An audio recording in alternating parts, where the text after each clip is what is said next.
We're back in studio. This is Finn Melanson. I'm joined by colleague Brett Hornig to recap both the race and our experience at the Western States 100. And Brett, I think this episode is going to be pretty freeform. I have listed down here that we're going to kind of go back and forth on some interesting questions we've created, some fun facts, general opinions about the experience. Then I think we can do a post-mortem on our single track coverage. But the first question I want to ask you, and I only thought of this in the last 3 or 4 days preparing for this episode, at what point will Western States become more entertaining to consume virtually, like via the live stream, than in person? Are we there yet? Will we get there? Or will it always be the case that, being there in the thick of things is better from a fan consumption standpoint? What are your thoughts? That's kind of been the case with a lot of trail races where you go there thinking it's going to be this incredible thing. And then it's like, especially a point-to-point race, like you can't watch beyond 50 miles. Like we experienced it, like beyond Michigan Bluff, you can't watch M1 and F10 come through. Like you can only do that through about halfway at Western States. And then, because by the time we watched F10 come through Michigan, we went to Forest Hill, and F7, 8, 9 were coming through. Like we had missed all of M1 through M10, all the top ladies, and then like we would have had no chance at getting down to the river. Like maybe we would have made it to Pointed Rocks, but then at that point, if you see like Tom come through Pointed Rocks, we have to leave and go to the finish. So like it's fun to spectate if you're watching one particular person. If you're watching the entire race, the live stream this year is fantastic in terms of coverage from every single point on the course. The one spot that I was actually just noticing, because I was looking at some notes, that I know they'll be able to do this, better, because they were already getting some split screen action going. But Tom Evans crossed over Roby Point right when Courtney Dauwalter blew through Pointed Rocks.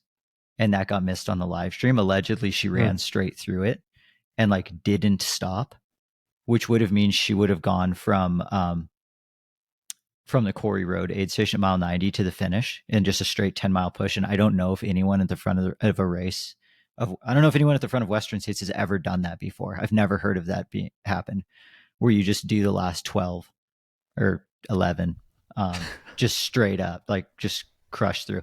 I would have loved to see that on like a split screen on the side. But it's one of those things where it's like that the live stream clearly was not prepared for Courtney to be running that fast. Like the chances of that happening were probably like, oh, we did not account for this. But like, because of this year now, there's going to be like way more split screen action that they'll be able to dial into. And I forget who it was. We were all at the finish, and we were saying one of the coolest things to do would have a giant like jumbotron up on like the field that does the awards ceremony, and you like watch the live stream like a movie in the park or drive-in theater kind of style with all the crews and fans, and you just hang out in Auburn and watch the live stream, and then like pop on over, like just walk right across the field to the track when your runner comes in. Oh, I love that. That would be super cool to have like a big, like a viewing area for the race, because it's a really hard race to spectate. It's really cool to do it, but we're also kind of getting to the point, and this is just another one of the unique things with Western States, is that you can only fit so many people, you can only fit so many cars on the course. And that's always been a problem. It was a massive problem this year at Robinson Flat, with Duncan Canyon and Dusty Corners aid stations not being crewable. So there was like 3 times as many cars getting to Robinson. And I heard people in the middle back of the pack crews were spending upwards of like 5 hours getting to Robinson Flat. And like, that's just like, that's not acceptable from a runner standpoint. Like the runner comes first. In-person fans, to me, in my opinion, come second. Even like media people come second. Like it's all about the runner experience first. And like if it's crowded to a point where the crews can't comfortably get to the aid station to crew their runners, then some sort of crowd control needs to happen. And if, perhaps the incentive is like, instead of watching it Robinson Flat, go watch the Robinson Flat aid station from Placer High in the morning at the big watch party, and then drive up to Forest Hill. I think that's a fair compromise. To your point, and this is absolutely wildly impractical in the current moment, but maybe at some point in the future, at every single aid station, there can be some massive projector screen where the live stream is simultaneously playing. Because we were at Broken Arrow the weekend before, and one of the cool things that was being utilized in the main foyer was the live stream. It was up on that big screen, and I mean, there was probably 100 to 150 people there on the ground watching it at any given time. And it was awesome. And it was a great way to be in touch with the primary experience, but also see what was happening on other parts of the course that you just couldn't be there physically for. Yeah, maybe there's a scenario where there's one at Forest Hill and then another at the finish. You have like multiple watch parties. Like, I think there's room for that. Especially with like, I mean, the quality of the live stream is, I mean, I think it was much better this year than last year. And, last year we were like, oh, that was pretty good. And like, it's cool that like 1 year later, it was already, I would say like significantly better. And yeah, I mean, I like the trajectory, that's for sure. But yeah, definitely, at least from my perspective, I'm sure you probably could have done this recording, on the track Saturday night, Sunday morning. I felt, just having been out there for 24 hours, that I was very much in touch with individual runners, and I saw some really cool things on the ground that maybe the live stream couldn't capture. And it was great to be there at the finish and at Michigan Bluff and stuff. But this was the first year in however many years I've been following the race that I felt incredibly out of touch with the entire pace of the race and where moves were made and stuff like that. And this had to be delayed because I felt compelled over Monday, Tuesday, Wednesday, parts of Thursday to watch the first 17 to 18 hours of the live stream to feel caught up and prepared to do this episode. So I think I'm of the mindset that we're already there, that if you really want to be in touch with the race, the best way to do it is like, don't come to Auburn, California. Don't come to, like, just sit in the comforts of your own home. I feel the same way about watching basketball or football. Like, I would much rather watch a game on ESPN in my home theater than go to the game. At least if I really want to like follow the pace of the game. Like, of course you can't beat the atmosphere and like rooting side by side with fans, but it's already way better at home. And I think it's wild to think that this technology thing is like, we've been doing live streams for not that many years, and it's already arguably better than being there in person. Yeah, I mean, it's kind of like, it's like the argument of like watching a Tour de France stage in person versus at home. At home, at home you get to watch the whole stage. When you're there in person, you get the electricity of everyone going by, but in like 6 minutes, the entire thing is passed. And then like, oh, it's gone. And like, you don't have time to drive to the finish, or like maybe you go to the finish, but you don't get to see any of the other stuff. At least even with the tour, like you're in a spot where you have phone service and you could like maybe pop on like, the actual coverage on your phone, but like you can't watch the live stream and follow the race in person at Western States. Like you cannot do that. Like we had the live stream on in our car driving from Palisades. We were on our way to Michigan Bluff, and we got about 20 solid minutes of uninterrupted live stream before we ran out of service, even just going over Donner Pass. Like we were on I-80. Like we were on a big freeway. Like we weren't even close to the remote sections of the course, and we already couldn't watch the live stream. Right. And then as soon as we passed through Auburn and hopped on Forest Hill Road, no service. So then all of a sudden we're dark. We have no idea what's happening and for most of these people, you have no idea what's happening until you get to Robinson Flat, and then you have no service there. And then you just see people pop out of the woods, and then you just have to paint the picture. But then you drive to Michigan Bluff, and again, you have no service. You have no idea how anyone's doing. Whereas everyone at home who's been watching the live stream, they know so much more than you about the entire race. Well, one more thought, at least from me on this point, because I think we probably got to talk about Courtney Dauwalter here in a second. But again, I know this is wildly impractical and it's still early days, but I do think at some point we need to create separate live streams for the men's race and the women's race, because there's just so much going on simultaneously in both races that I think that they deserve their own feeds. And you pointed it out with the example of Courtney, rushing through Pointed Rocks at the exact same time that Tom Evans is crossing the finish line. And those are two critical, fascinating moments in both races. And I think it's a ways off, and there's so much administrative support and logistical support that has to happen to make it possible. But I think that there's a case for that, in a few years. Yeah, gosh, now then I'd be fighting demons on which ones to actually watch. Like, I think just within like the current year or the next year, like just the ability to split screen and talk about both is like totally doable. Because I watched the 15-minute segment of Tom coming over Roby Point and what would have been Courtney coming through Pointed Rocks. Roby Point, yeah. Roby Point and then Pointed Rocks. There was absolutely time to like 50-50 split screen it. Because it's not like Tom was at the top of Roby Point. Like it's not like he was rounding the track. Like he still had about 8 minutes or 8 or 9 minutes before he finished. So there totally was like a 30-second clip for someone to be like, holy shit, I think I just saw Courtney blow through Pointed Rocks. Like there was room for that. And I think that'll ultimately come down to the producers, being able to, well, it takes a lot of eyeballs actually to monitor all those aid stations too. Yeah. So yeah, like it definitely, it's a lot to juggle, but I think, they definitely got one step closer this year. And then probably looking to next year, I think if there was more split screen coverage, I mean, there's so many things that you can add to it, and like you can't add it all at once. Like you try to, it's probably just a disaster. But like they did a great job with this year. It's like I feel like more dedicated split screen coverage, probably the next easy step to add next year. They did a pretty good job of like the banners across the bottom of like the breaking news. The next big step for that might be like time gaps. Yep.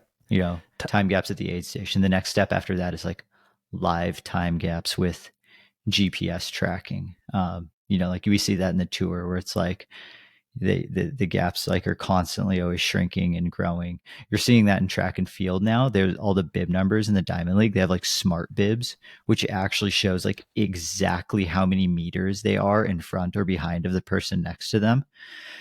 That's easier to do on the track because you're in an enclosed 400-meter circle. But if there's some sort of even just looser like GPS tech that they can just throw there, apparently we already all have government chips in us, so might as well just turn those on for Western states and locate us. And I mean, I think live gap tracking would be super cool. I want to reach back into the long run archives and also bring hologram Walmsley back into the mix next year or in ensuing years. I want to see some of that wave light technology. I want to see like, Tom Evans is, here's Tom Evans on the course. Here's 2019 Jim Walmsley on the course, like cool tech like that. Okay, so here's one that I thought of that would have been really, really freaking cool. I don't know what it's like, reverse wave light technology. So maybe from Roby Point to the finish, every 100 meters is a set of blue Hoka beacons on either side of the road. And from, whatever they can figure out, whatever from Roby Point to the finish, whatever the average, like, golden hour pace is for that, it lights up. If you are behind the Hoka beacon lights, you are behind the 30-hour cutoff. Ooh, like if you did if you did that to the countdown of the race from the top of Roby Point and say had like, what's that, every 100 meters, it's a little over a mile. So maybe you have 20 of them. Like maybe you have 20 Hoka beacons and it like, poof, and then like comes back down. And then, 30 seconds later, you see the next one, like poof, all the way into the finish. And like you need to be in front of that. And like, they're on the track as well. And you see like, because with the final finisher this year, they absolutely would have been racing the blue Hoka beacons. And like, that's one, like instead of the course record, because like, had we done that for Jim's course record, we would have had like these lights going off 35 minutes before anyone finished. But like with the countdown, like the final 30 hours of the race, like it's always going to be 30 hours. Like, let's give wave light tech to the final finishers first. My instant reaction is that helps create many more golden hour finishers too, especially if they're aware of these lights earlier on, or like an out, 90 to 120 minutes post finish. Yeah, and like it just Or pre-finish, increases the sorry. drama. Like it just increases the drama because everyone's like, I see the lights coming, and like someone's looking up the street right outside the track, and like the light pops up. You're like, oh my god, they have 2 minutes. Let's talk about Courtney Dauwalter. So I think we have to entertain the question of whether this was the greatest run ever in ultra running and possibly even beyond that stratosphere. One question I want to bring up, because one of our friends texted this to us internally, but I've also been seeing it in our social media DMs. People have been bringing up Jim Walmsley's 14:09 course record. And when you divide Jim's time by Courtney's time, you get 91%, which is in that like 9 to 11% differential. And I believe in track, the difference between a men's world record or course record and a women's course record is typically about 10%. So that data might suggest that Courtney's performance is about equal, about in line to what Jim did when he ran 14:09 that day. Do you have any thoughts there? Like, is that a fair comparison? Like, what initially comes to mind for you? Yeah, like on paper, it runs parallel with all the track and field and like marathon world records in terms of like the percentage difference between the men's and women's like world records. There's no big trail race where that's even close. Like they're all around 15% for some reason. And then this Courtney's Western States run brought it to 10. So like if you look at all the other major races and then Western States, now Courtney's like 4 to 5% closer to all the other like for like from a standpoint of like trail course records. Like now all of a sudden it's like 5% closer. Like I guess the two questions are like, one, why does the gap get why did the gap get bigger to these trail races like UTMB and like Leadville and Western States, when according to science the gap is supposed to get smaller, because that's like where all the studies are. It's like as the race gets longer, men's and women's ability levels get closer together in terms of the pure endurance. So like these are, I don't have the answers to these. These are just my questions of like, Yeah, of course. So like so now why is this one 10% and the other ones aren't? Is that because is it because all the other, the competitiveness of the women's fields historically in trail running hasn't gotten to the level of the men's fields, because women's trail running on I guess a whole and professional side is still pretty underrepresented. It's not equal enough in this day and age, and that hasn't created the opportunity for like many world-class performances. Like I would say it was easier for Jim to set this incredible course record because of all the other competition. Like it was expected. Like it was like 14:09 was really good, but then everyone was like, oh wow, like of course Jim Walmsley was flirting with 14 hours, and like Jared Hazen ran like 14:20 something. It's like, are we now going like, is the competitive side of women's ultra running, like is she like the one that like shifts the entire field up? And like I think the Roach is actually on their last podcast and they've talked about it before. It's like the Courtney effect on when Courtney runs the race, the entire women's field gets faster. But it's really hard for there to be a Courtney, because who does Courtney chase? Which then lends me to believe that this performance is more impressive than Jim's, because it's harder for that to happen. Like I would say more odds are stacked against Courtney and like the female representation of ultra running on an elite level to throw down a performance like that than on the men's side. That's such a great question. Who does Courtney chase? From all the interviews that we've done with her and that we've heard out there in the public sphere, her answers would suggest that she's internally motivated and that she doesn't really consider the competitive forces around her. So if that is indeed true, and I definitely take her at her word, it's pretty impressive that all of these performances are internally motivated, and she didn't need the carrot of, a person in front of her to get this done. Yeah, and that's why I think Courtney's like a very like once in a generation type runner. Because it's very rarely do you get someone that can say like, get 100% out of themselves with or without other people to race against. Like I 100% race better when I have other people close to me that I'm racing against. If I was 2 hours ahead of my next competitor, I would absolutely not be pressing on the gas as hard as if they were 1 second behind me. So for Courtney to still be able to basically pretend that there's someone right behind her and run that, because Courtney was jacked up the next day. I've never seen Courtney so jacked up the day after a race. Yeah. To be able to get that much out of yourself with just like internal motivation in regards to just like that, I want to see how hard I can go. I don't think you don't come across that every day. And I think it's going to be some time before that record gets before someone gets within shouting distance of that record again. The other thing too with Western States is not every year is a year where people chase the course record. You have to get lucky with the weather. So like in 2019, we all said like, we're not going to get this weather for another decade or like 7 or 8 years. It happened, 3 years later. Like that was pretty lucky. So it's just like how long before we actually get another cool weather year, and during that cool weather year we get world like the best people to show up. It seems like at Western States now the best people show up every single year, but you still never really know in terms of like the ones who are actually going to chase a course record, because like that's a massive gamble too from the start.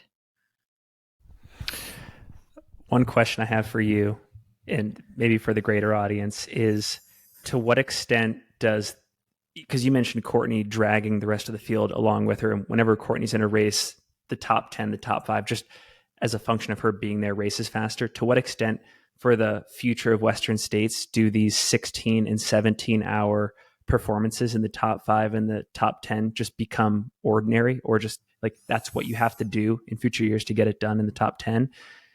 So that's the first question I have. And then the second question I have is, who is going to be the next athlete in the women's field to break 16 hours? Let's just say for a second that like 15:28 is this like outer space, otherworldly performance, but like who's the next person to go sub 16? So those are my two questions. I don't know if you have any thoughts there. Okay. For the second question, because we'll have to reiterate the first.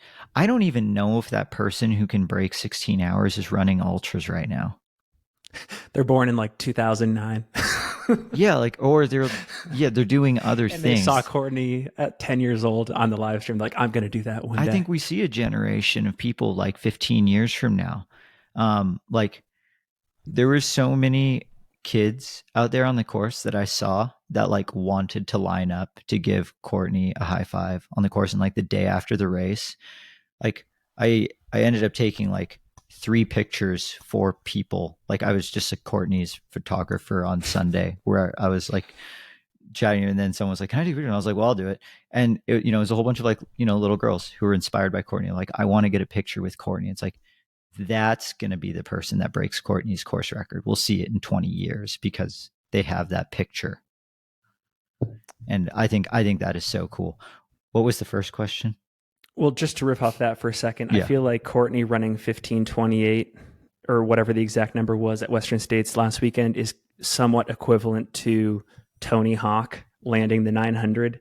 And I think, in skateboarding, and I think we're just going to see a flood of next generation people like do it. Breaking 4 minutes in the mile for the first time. 4 minutes in like the mile. What was once impossible, now we have like a 9-year-old kid just throwing down a 900 on like a mini ramp. I hope that's the case. That would be cool. It was funny. No, like I think the fastest prediction time I heard for Courtney was around 16:15 or 16:10. and that seemed pretty ludicrous. And then she went 40 minutes under basically what anyone predicted. Like that's almost like Tony Hawk saying he's going to do a 900 and he just busts out at 1800. I mean, I got to put AJW on blast here because in the preview show, you might have said the same thing. I predicted Courtney was going to run 16:20, 27 minutes Yeah, under the I said course like record. I think I said 1630-ish. And I think AJW said like, you're high on drugs for thinking that, and she runs basically 50 minutes even faster than 16:20. So I Yeah. don't know. It was Records are meant to be broken. record. Yeah, that's what I mean, that's what I've been saying my entire running career. And it goes back to the age-old debate. Finn, would you rather have like the 5K track world record or win a gold medal at the Olympics? Definitely a gold medal. That's where I stand too. Like you can go run times and like, go run a time. But like when you win something, like time, like regardless of the time, Courtney is now a 2-time Western States champion, and Courtney won on the famous 2023 year, Yeah. which might be regarded as one of the most magical years in Western States history. Regardless of the time, even if it was 18 hours, uh, that can't ever be taken away. You won the race. You lined up against all the people, and you beat them straight up, head to head. That's like the magic you get from an Olympic final. You're like all the people who have qualified their way to this very, very elite small field. If you end up being the best one out of them, like you will be cemented in history forever. Like no one cares that Matthew Centrowitz, the 1500-meter gold medalist from Rio, no one gives a shit that his 1500 PR is actually pretty bad. He won the race. He won the race. Right. And like, yeah. So kudos to winning, I guess. To bring it back, the other question I had for you, and I'll preface it by saying there's a similar example at CCC where the woman who won the race, the UTMB CCC race in 2021, I believe would have finished outside the top 10 with that comparable time at the 2022 UTMB CCC, because that field, just the front of the field, like the Abbey Halls, et cetera, just pushed it so hard, and they kind of set a new precedent at that race. Do you feel like with the times that were run at Western States this past weekend, are they sufficient to normalize 16 and 17-hour finishes where, like, if you want to be in the top 10, if you want to be on the podium, you have to be in that neighborhood? Whereas, like, the 18-hour finishes and the 19-hour finishes, and even those like low 20-hour finishes from 5, 6, 7 years ago, those are going to be like archaic and they might get you into the top 20. But women's ultra running has just progressed so much that it's no longer competitive. Yeah, I mean, I don't know so much about the times just because of like the course conditions and weather and year to year, but from a placing standpoint, like, for this year, if you need to be in the top 10, like you need to be under 18 hours. Next year, maybe it's 105 out and just as snowy and like, top 10's under 19 hours, but that's actually more impressive than 18 this year. But I think what we're both kind of alluding to is like, you have to, you have to stick your nose more and more in it every year if you want a chance of like breaking the top 10. We had said on our previous show, if you want to be on the podium at Western States, you got to be, what did we say? You have to be in the top 5 at Robinson or Yes, which something like that. And like you pretty much have to be on the podium by Michigan Bluff if you which basically played out except for Esther Chilog, who we can talk about later. But that pack was so close together, it could have been like any one of them moved up that extra spot. But I think that's the point now, is like that same ideology for the podium, I think, is existing for the top 10. I think for the most part, gone are the days of coming through Robinson Flat in 20th and running your way into the top 10. Like maybe you can come through Robinson in 12th and run your way into the top 10. Maybe there's a scenario where 5th through 20th place are all within 2 minutes at Robinson Flat. I think that counts then if you're in 20th. But like you can't be that far behind 10th at Robinson anymore because half the field isn't blowing up anymore. We're getting maybe one blow up, 2 micro fades. That's it. Like Hashtag microfade.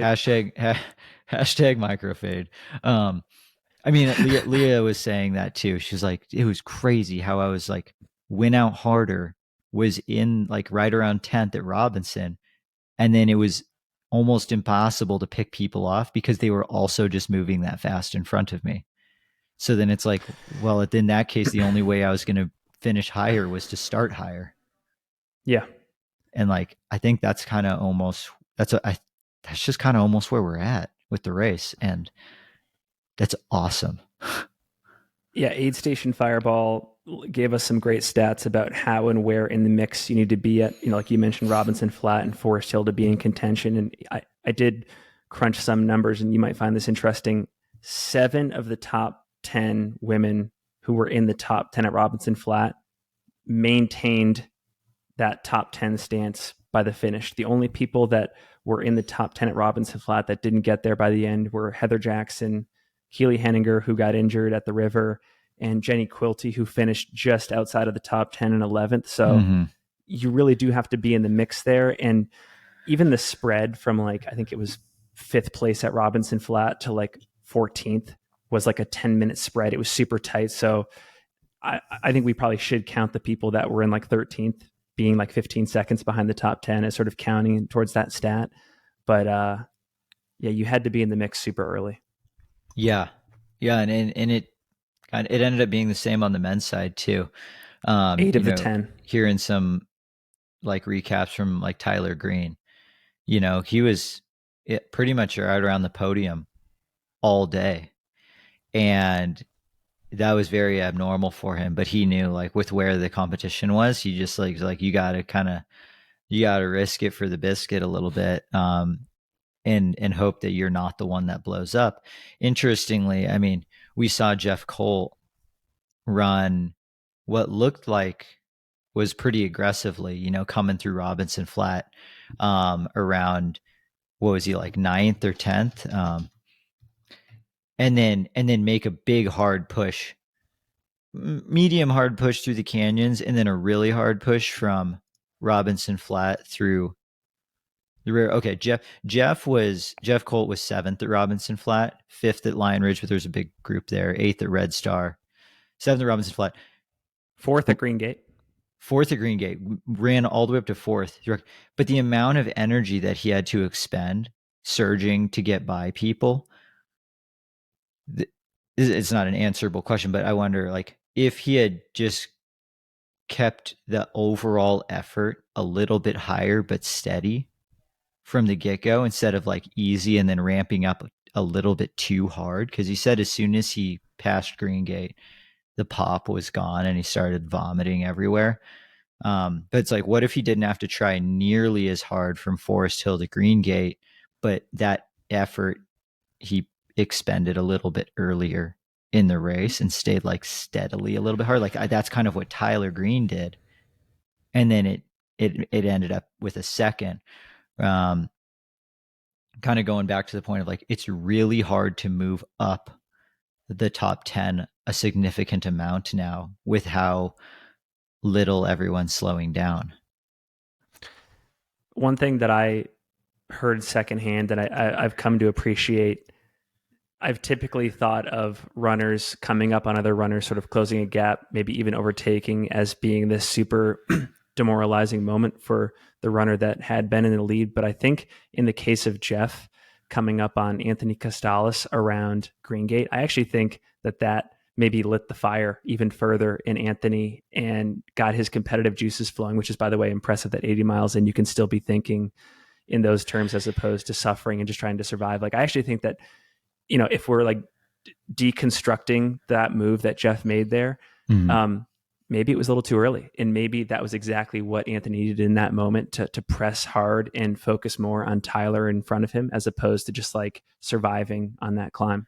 Yeah. So what was interesting is like I was watching the live tracker, and when Jeff was pressing on Anthony, and then Anthony, like something happened and Anthony started charging, the Tyler's splits and Anthony's splits, Anthony was splitting faster than Tyler from like Rucky Chucky to Green Gate to ALT to Quarry Road. And at that trajectory, it looked about like Anthony and Tyler were going to come over Roby Point together. Tyler then found another gear past Pointed Rocks, and the gap hovered the As same. he is apt to do. But at one point, it was like less than 3 minutes coming into like Pointed Rocks, and I was like, "Oh shit, we're actually going to see a sprint finish for second on the track." I wonder if, well, two things. These are just we just get to play the what if game now because the what if game is fun.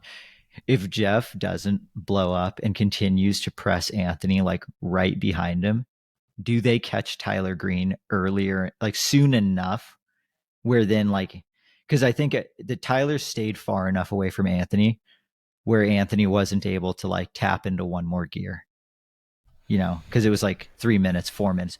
What if at one point someone yelled at Anthony, Tyler's 1 minute in front of you? Do you think Anthony would have been able to find another gear? It's super tough to say, and I'd have to go back and talk more with Jimmy Elam, who was Anthony's pacer. But from what Jimmy told me earlier this week, I think Anthony from Green Gate onward was moving at a pretty high capacity. Like Jimmy was, talking about how there were a few moments where he felt like he could even have been dropped, and Anthony was running like 640 pace on rolling terrain. I'm led to believe he was getting the best out of himself in that moment, but I also know that the addition of another person in the mix there matched with Anthony's competitive fire. I know. I can't help but think if like Anthony had rounded a turn and then seen like the tail end of like Tyler and Rachel coming out, it would have been like fireworks. I can't say who would have won that battle in the last mile. That's a great question. Tyler's also very competitive. So then kind of go in the opposite direction. What was the gap between Anthony and fourth actually? Oh gosh, I'd have to go back. It was 10 minutes. So maybe it doesn't matter. But like if Jeff doesn't run up on Anthony around like Green Gate, does Anthony fade? Like a lot can happen in the last 20 miles, you know. Like if the edge is gone, you could lose 30 minutes there. Is it because of Jeff and like helping Anthony flip that switch that Anthony that kind of secures the podium there?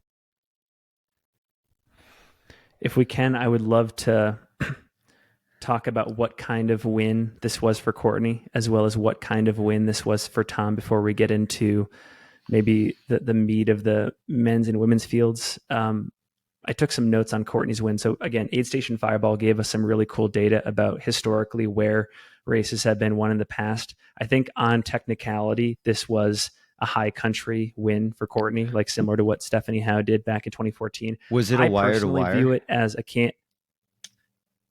it was not technically wire to wire. If you go back and look at the aid stations, there were a few aid stations like Red Star, for example, where Katie came in like 1 second before.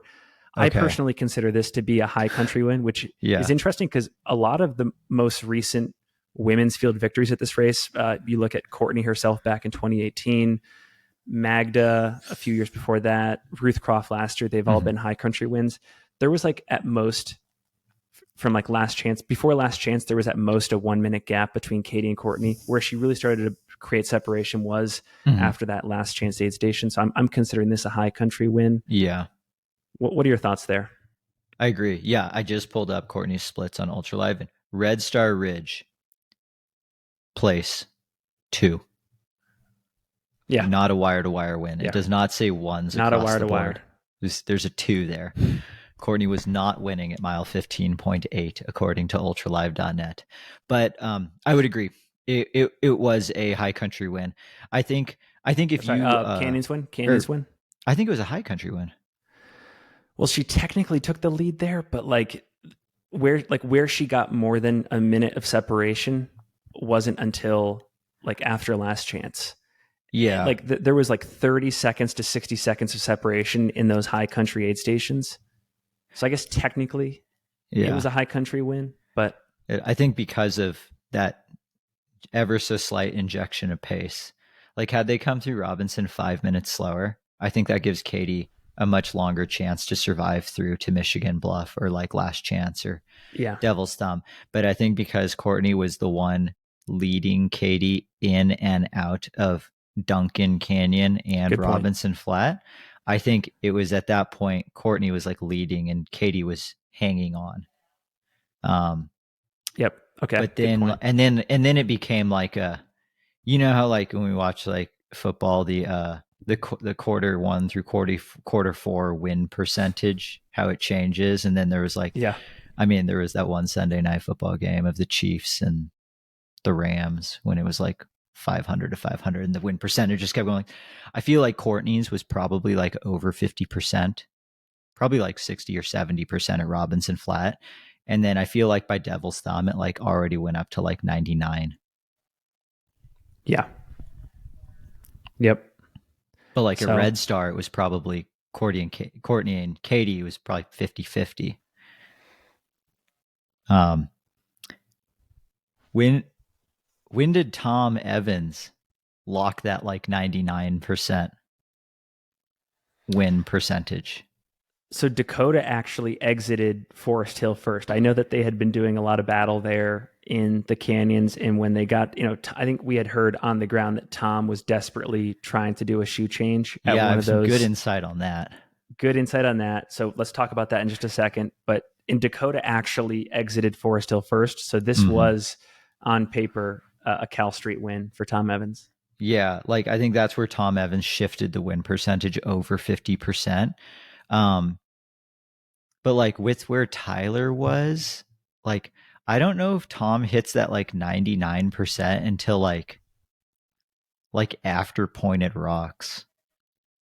Like it Well, like he had a 16-minute gap by the river on second place. yeah, like I think I'd give him like 85% 85 in that there. situation. Cause like you could lose 16 minutes for sure. Like people just turned off at Green Gate before. Um and then like because he made it through Green Gate and like the Green Gate pointed or not the Green Gate ALT Corey Road section of the Western States course is so, I feel like you see more blowups there than anywhere else. And I'm trying to figure out why that is. Like, do we put too much What's your current emphasis? thesis? I'm just wondering if we put like way too much emphasis on Green Gate being a finish line. You know, because it's always like make it to Green Gate, make it to Green Gate. Like maybe we got to like quickly get through Green Gate and like I've always debate like between Rucky Chucky and Green Gate. If you're racing Western States, so this year Western States, Courtney blew through the Rucky Chucky aid station. She did not stop there at all. She went straight to the boat, and then quick crew change at Green Gate. I think that's the play. I don't know. It's pretty. It's pretty far to go. Like, say you got all your 8 at Rucky Chucky and then blew through Green Gate to ALT. I wonder if there's some people who would benefit from not, because like you're kind of like people push that Green Gate climb really hard. And like when you push that climb hard and your legs are like kind of lactic, kind of heavy, and then all of a sudden you sit down for 3 minutes to change your clothes and your shoes. Sometimes that pop that you had before never comes back. That was actually one thing that like Jeff Colt talked about, I think on one of his Instagram posts, was like he sat down at Green Gate and like after that the pop was gone. And like I've experienced that both years at Western States where like I make it to Green Gate, I spend a little too much time there and everything's gone from that point. Like I'm almost wondering if I should load up at Rucky Chucky and not sit down at Green Gate and then like use the crest of the climb to jog out the lactic Yeah. and like keep the legs rolling, like keep the fire burning. um Yeah, I don't know. I feel like Green Gate is like the crux of the race for so many people where people explode. Um, but going back to the Well, one Tom, sec to oh yeah, to riff off that. Like these are the benefits of advanced analytics. Finally, right? Like yeah, we're seeing all of these paradigm shifts, and it's no longer as cookie cutter as the race starts at Forest Hill. It's way more complicated than that. mm-hmm. Oh, 100%. Because there's the whole day. There's parts where you're chilling, And there's also the occasional 10 or 15 seconds where you might be going like above threshold effort. It's never purely linear, especially in a trail race. That's why I love them, because yeah, there's so much ebb and flow to the whole thing. And it's like, I just wonder if some people, the way they run, stopping at the top of the Green Gate climb is just like really bad for you. Gosh, maybe there's What's a scenario. the intel on the shoe? I was just saying, maybe there's a scenario because you get crew. You can like crew for pretty long around Green Gate. Like maybe it's a walking crew stop. I don't know. We'll have to dive more into this. Figure out the perfect Green Gate execution plan. Diving back into the What's the intel on the shoe change? What's the intel on the shoe change? So I was just, we got to be at Michigan Bluff most of the day. So like I got to, I was holding a video camera, so therefore I'm invisible. Everyone always totally ignores the fact that the video people still have ears. So I'm listening and I'm like hearing, oh, Tom wanted to change his shoes at Robinson, but Dakota was so quick through the aid station that Tom was, keying off Dakota, like looking at him. It was like, when Dakota goes, I go. If Dakota takes extra time, I will take advantage of that, but I don't want the elastic to snap. So Tom didn't change his shoes at Robinson and left. Wanted to change shoes at Michigan Bluff. Me and Skylar were betting on whether Dakota would be over or under 60 seconds at Michigan Bluff, because Michigan Bluff is usually always a couple minute aid station spot, because like most people look like hell at Michigan because they've just gone up El Dorado and that climb sucks and it's really hard, and like everyone looks like shit at Michigan. It makes sense. So I think I said Dakota would be under a minute. Skylar was like, no, Dakota's going to be just over a minute because he's finally going to like do some 28 seconds. Dakota was in and out in 28 seconds. Tom wanted to change his shoes again, change his shoes and socks. Nothing. So then as soon as Dakota started leaving, Tom just got up and left. Like he got all his food and ice, but like didn't get to change his shoes, didn't get to change his socks. I was worried at that point because I was like, the ball is in Dakota's like hands right now. Dakota's the one laying on the pressure. Tom is the one who's chasing. Tom is having to cut corners through the aid stations. In hindsight, Dakota also was, because of how fast he was going through them. So I thought Tom was going to blow up. Tom then puts a massive surge on Dakota between Michigan Bluff and Forest Hill. Which he trained for, by the way. He trained specifically for this moment. I am convinced he put that minute on Dakota to buy a minute for shoe change, because he was like, I'm going to spend 2 minutes at Forest Hill. If I can put a minute on Dakota, then he'll only be a minute ahead of me leaving Forest Hill.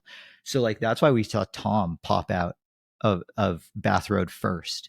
I'm convinced it's the classic, like, I'm going to run ahead so I can go pee sort of thing. Like he ran ahead so he could change his shoes because he needed to do that. And then as we saw, Dakota was super quick through the aid station, left Tom. And then I think what was one of the more surprising parts of the entire men's race was then what happened between Forest Hill and, what was it, Cal 2? 8-minute gap. Yep.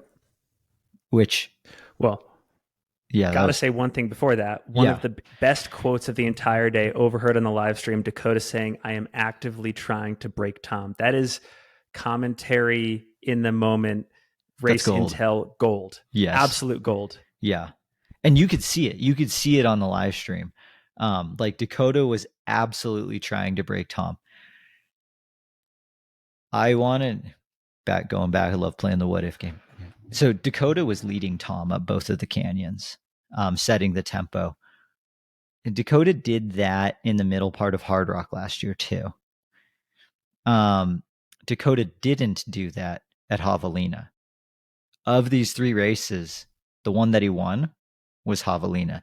Now, I know a lot of people are listening right now being like, well, Javelina was the least competitive of the 3, but I think it was the best execution in race tactics to win the race.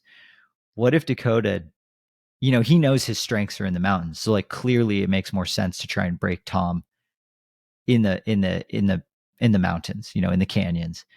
What if he doesn't though? Like what if Dakota just gets so comfy that he's like, oh yeah, I'll just let Tom lead however long he wants, and then he'll come into the aid station and I'll press him through the aid station. Like Dakota was already getting free time on Tom at every aid station. Why did he need to try and get more in between the aid stations? I wonder if Tom would have eventually broken himself trying to just drop Dakota or speeding up to catch back up to Dakota. We've seen Killian do this many times in races where he just kind of dicks around with people until they blow themselves up trying to hang with him. And like, I don't know. Tom might have been too strong no matter what for anyone to beat him this day. But I wonder if Dakota finishes higher than he did if he just like took a chill pill for some of the middle miles of the course. What do you think? I mean, first of all, I'm laughing because I just cannot imagine Killian word for word saying, "Yeah, my strategy is just to dick around with people until I'm ready to win the race." Dude, that's how he he's does such a it, nice though. guy. But that's how he wins races. Killian wins races on downhills. He doesn't win races on uphills, which is interesting that the best climber in the world wins races on downhills. Yeah. I think one of the many things that sticks out for me here, and you can corroborate this or challenge me, but I do think we're in this era because the talent level is so high and the preparation level is so high that if you want a podium or you want to win, it's no longer sufficient to quote unquote run your own race start to finish. You have to be prepared for serious challenges to the plan and people doing things that you weren't expecting. And there is a great Morton article that just came out recapping Tom's race, and he talks about the exact moment of it could have been Dakota, it could have been Matthew Blanchard, it could have been anybody, but he was ready for his competitors to take him out of his comfort zone, and he was doing all these workouts that required him to be successful putting on a surge. And he uses some really interesting language. He's like, going into this race, I was prepared to be the main character. And by main character, I mean, I was either going to be the person in the second half of this race that was blowing up massively, or matching those surges and surging myself was going to pay off and I was going to win the race. And that might be another paradigm shift in the sport where it's like the whole wisdom of like run your own race and things are going to work out. I mean, in some years it might, but you have to be willing to get sucked in some areas and match and whatnot to be successful. We're seeing that in the track and road world, where if you can just time trial a 2:02 marathon, that's not good enough to win the marathon majors anymore, because there's like 20 people that can time trial a 2:02 marathon, but it's like, who can run 2:04 but drop a 4:15 last mile, or like a 62-second last 400 at the end of a marathon? Like who's going to be that strong but then still know how to deploy race tactics throughout the race? Like, I understand I could time trial potentially the course record, but if I do that, I might lose, because now I'm just essentially a rabbit. Because Great point. We might be getting to a point where it's like there's more than one person who's fit enough to run, say, course record splits for the day. Just because you do that doesn't guarantee you're going to win. You have to then be smart about it now. So I think you got to make sure that you don't blow yourself up, but you might also just kind of need to like read the room and like be like, oh, we're all packed up through Robinson. We're chilling. Okay, this is going to be a barn burner of a second half. Or it's like, oh, we're all going out really hard. It's going to be a who can micro fade the least. Like, Tom was prepared for both of those days. And like, you don't know which day is going to come until the race starts. But it sounded like he trained for every single scenario. And that's probably why he was the best troubleshooter on the day, because I guarantee his day wasn't perfect. I'm sure there was plenty of things that went wrong for him, but I bet he fixed the most things out of anyone in the field. This is not a new thought, but I feel compelled to go off on a tangent. After watching Western States, in combination with us being at Black Canyon earlier this year, when you said this, and I think Mike McMonigle said it too, it was this watershed professional moment in the sport. I think we're one step closer with this year's Western States. In my opinion, we're going to look at 2023 as the pivotal year where you had to be like a full-on consummate pro in this sport. Like, look at the people that won the race. Tom Evans won, Courtney won. What's the similarity between them? They both do this full time. I mean, Hayden, not a great example because he dropped out today, but the dude went to Europe before this race to get a sweat test. Like, above and beyond is the new norm. And I don't think that there's any going back from here to amateurism. Very little space left. Like, when you take someone as talented as Courtney, someone as talented as Tom Evans, and you combine the work ethic and the number crunching, I just think that, like, you can't compete anymore. And also, one more thing, like, we've typically thought of any running beyond the marathon distance as starting to kind of stray outside the boundaries of predictability. But I think especially with people like Tom Evans, they're starting to show that you can make these races look pretty predictable. Like, I still think there's a lot of unknowns, and like someone like Tom Evans is still going into it thinking like, I wonder if that's going to work at mile 60. I wonder if like that shoe change is actually going to pay off and I'll get like an extra 1%. But yeah, I think maybe my hot take for this episode is that we're going to see more and more amateurs flock to the 200 milers. And that's going to be the new frontier where you can work hard and still be competitive despite not being that talented. I feel like we were in that space with hundreds for a while, but I think it's changing super fast. And we're going to see all of these, like, you know, the ambassador level athletes go to the 200s because that's just where they can still experience the joy of like winning and podiums. But like, there's going to be more Tom Evanses, and it's game over. Game over. Yeah. Okay. If I am out of college and I'm an aspiring pro ultra runner, and like it's not sub ultra, like I want to be like good at hundreds and like, you know, chase the golden tickets, like run Western States, run UTMB. What races should I go to now to get noticed? Like, we're probably getting spanked at Western States, like year one. I think what Anthony Costales did in year one of Western States, also Jiasheng, like there was a lot of actual 1 year Western States, like 3, 4, 5, 7, and 8 were all first year Western States, like rookies. That's really damn impressive. But like, where do I go to get my name out there now? Like, is it just kind of like climbing the ranks on the golden ticket races? Like, I don't know, like if I just go to some rinky dink race in the middle of nowhere and smash the course record, are people even going to notice that anymore because I didn't beat anyone?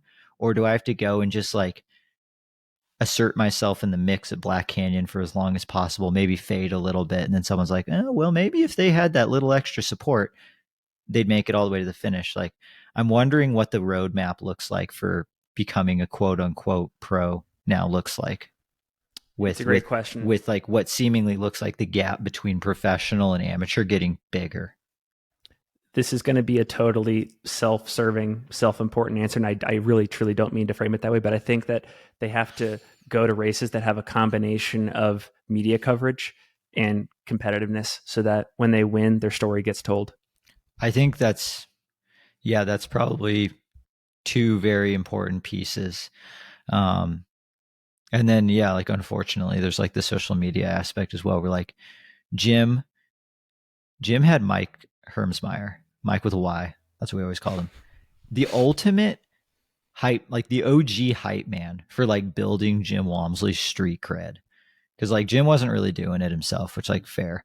But like Mike was just pumping out like fire content for Jim Walmsley. And everyone was just like, dude, who is this kid that's just like, I'm going to go out and I'm going to crush everyone. And it was provocative, got the people going. Okay, to that point, because this is actually a great call to action for if you are a videographer or you're a photographer listening to this right now and you're wondering, how do I make my break in this sport? How do I become the next Billy Yang, Ethan Newberry, Hillary, etc.? Like, how do I get to that level? Embed yourself with some of the best athletes. Like, if you live in Boulder and you see Adam Mary out there grinding, if you're out there in Flagstaff and you see whatever Ryan Raff grinding, like, go find their numbers, DM them on Instagram, be like, hey, can I create content for you? No questions asked for the next 6 months. It's going to bring both of you up. You gotta, it's simple. Just find yourself the next Jim Walmsley and create all their content. Not that hard. one thing I wanted to go down, which I love about this, which, okay, I'm going to read off the sponsors for the top men and the top women in the top 10 on each side. Their shoe sponsors. I looked at this the day after the race and I thought it was one of the coolest things ever. Okay, are you ready for this? Okay, so I have a stat for you after this too. We're going men's 1 through 10. I'm going to read off all their sponsors. Adidas, Nike, unsponsored, North Face, Asics, Solomon, Ultra, On, Hoka, Adidas. The only company that had 2 people was Adidas. Other than that, it was completely different. Was Hoka in there? 1, Cole. Cole Watson. Yeah. There was 1 of every other brand, and then Anthony was unsigned, 2 Adidas. I love that it wasn't 5 Solomon, 5 Hoka. Yeah, that's a great point. That diversity across the trail running pro sphere is incredible. Like that's what we need to really lift up the sport. Like it can't just be like in track, you see Nike and Adidas. Puma's making a push, but historically it's been Nike and Adidas. And it's like boring to look at a star line and just see 8 of the same kit. We have like 9 different shoe brands. And on the women's side, it was the same thing. We have Solomon, North Face, Hoka, Saucony, Adidas, Kraft. Where did Priscilla Forgy Norda, Lululemon, La Sportiva. Okay, again, so to add that up, 2 Adidas. Everyone else is different. I pulled up that list too, just to tie it all together. 18 of the top 20 male and female runners were sponsored. 12 of those 18 were unique brands, and that's 3 more than last year, where there were 9 unique brands sponsoring the men's and women's top 10. Mm-hmm. So we're seeing even more diversity. That's fascinating. I think that's so cool. Like, no monopoly. And basically also what that means too is like better shoes from everyone. Like, yep. Like we're not just going to see like everyone has to wear Solomon's because it's like, well, they're making the best shoes. And if you don't fit them, you get crap. There's going to be a good shoe for everyone because like you got to make good shoes for these pros running Western States. So I am excited for that as a sneakerhead. I've got one more thing to say about Tom Evans, one comment, and then one question for you based on a quote he had. First of all, Tom Evans is 2 years removed from a femoral stress fracture, which required IT band lengthening surgery. I'm not a medical person. That seems incredibly complicated and uncertain to recovery from.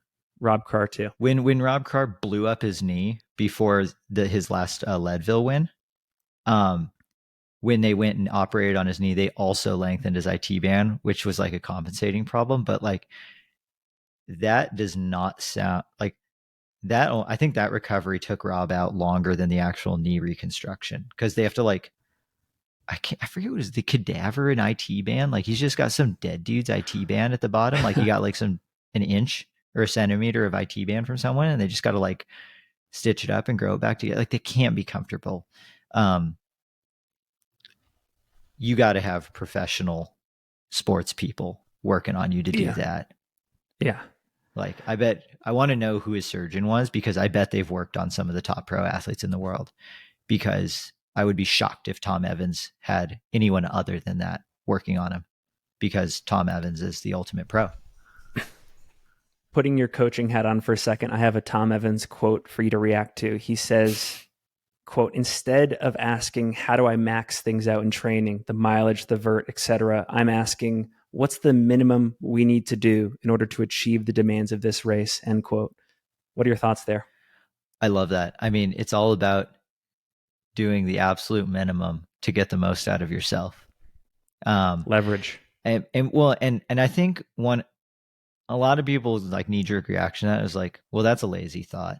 But it takes so much at that level to be optimized for Western states that the absolute minimum is a full-time job. If you are doing any extra, you start to sacrifice something else.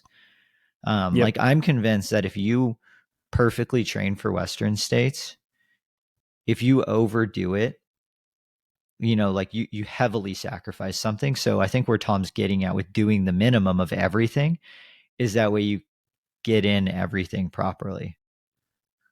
And I think there's just not enough hours in the day to overdo any one thing and still run well at that level. So it's like, yeah, we have to figure out how to minimally do everything because that's all we got time for. I know that we're talking a lot about Courtney and Tom, but they're just so fascinating. With this point I'm going to make and question I'm going to ask, I know there's a lot of speculation required. Besides the fact that Courtney is a generational talent, what do we think she's doing in training to be at this level? Because like Katie Scheid is an open book. Like if you can go to her Strava, you can see that during her peak week, she was doing like 16 to 18 hours time on feet, 110 miles a week, 16K of climbing. She was in Flagstaff. Pure speculation, but do you think Courtney was doing more, the same? Like, what do you think Courtney was doing? Like, if we had access to her Strava files, what do you suspect she was doing to register a 1528? I bet they'd break the internet. Courtney, so this is what I learned from our pre-race interview with Courtney Dauwalter. If you haven't watched it, hop over to the Singletrack YouTube channel. I said that so many times last week.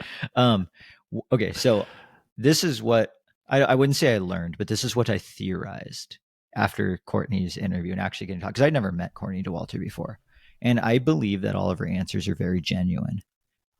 I think Courtney has figured out what she needs to do to be the best version of herself on an athlete level. And for that to happen, you can't publicly talk about all the numbers and the statistics and the training data. Like, of course she knows how much she's running and how much she's climbing. I'm sure there's a plan. But if Courtney starts to publicly talk about it in interviews, that becomes a piece of her identity. And like, if you talk about it in interviews, like you can't, like you're going to be thinking about it then in your day-to-day training.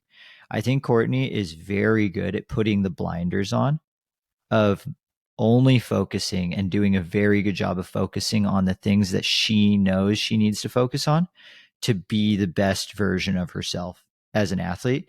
And for her, that's probably not talking about the numbers side of things so much, because then that takes away from the other parts. It takes away from her superpowers. So Great that's point. why I don't think she's trying to hide anything.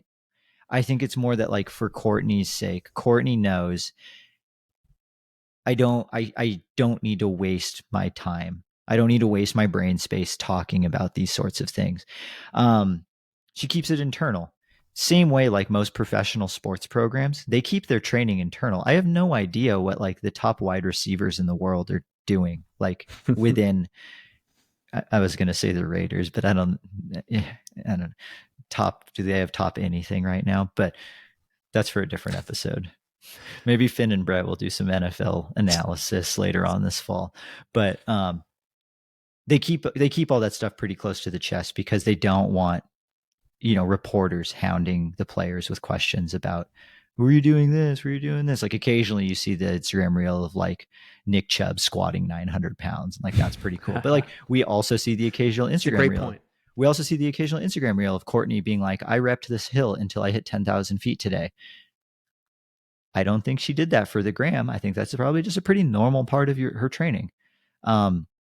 So yeah, I mean, I think we'll probably never know like the exact metrics of what Courtney was running. Like maybe not until after she's like long done competing and writes her book. But if I was a betting man, kind of like she said in her interview with us, it's a lot of running. Well, I think I think that's an excellent analysis that we probably haven't heard out there on the internet or in many conversations. So I think a lot of people will get takeaways from that. The only thing that comes to mind for me is just analyzing my preoccupation with it, fans' preoccupation with it. I think it probably all harkens back to the fact that there are so few touch points with athletes, or really many talking points in the sport that we can discuss outside of races. Like we've talked a lot on this show about how we wish there was a off season in the sport to discuss, and how, there were unions Let us talk athletes about contracts. so we can talk about contracts and stuff. And I think because we have so few touch points with the athletes and so few talking points about many aspects of the sport, we default to like the raw numbers and stuff like that. And Strava has outsized importance. So, but I think that's a great analysis. Yeah. And you know, I'm sure Courtney has done a really good job of not getting sucked into the comparison game. I mean, I think her training, if she publicizes her training, it breaks the internet either way. Because either Courtney's either running 200 miles a week or 40. And either way, that breaks the internet. I don't think there's a scenario where Courtney's running 100 miles a week like everyone else. I think it's polarizingly different in either direction. Okay, that reminds me, and we'll put this in the show notes, but I don't know how Solomon got this, but they got this. There's this video clip of Courtney Dauwalter passing Matthew Blanchard, like right before the river. And she's so deep into the race, probably breaking new ground in her figurative pain cave. And yet she has the presence of mind to ask Matthew how he's doing. He says, "I am doing super great." Yeah. And she invites him to join him to the river. Come run to the river with me. Invites him, like, please join run to the river.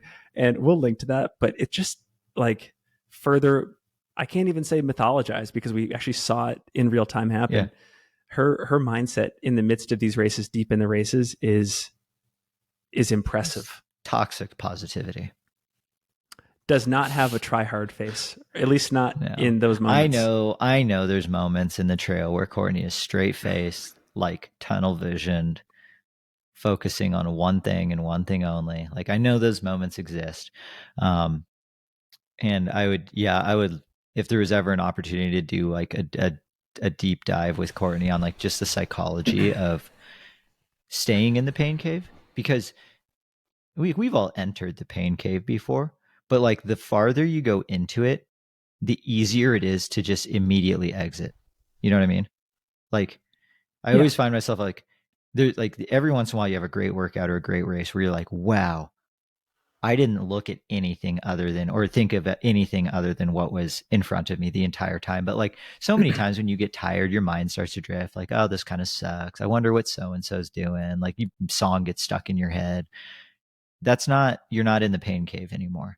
Like, I want to know how Courtney has gotten so good at staying in the pain cave, because that's a superpower.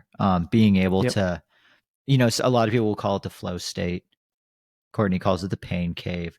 It's to a point where you're 100% present, and you know, it's like a meditative state. And like,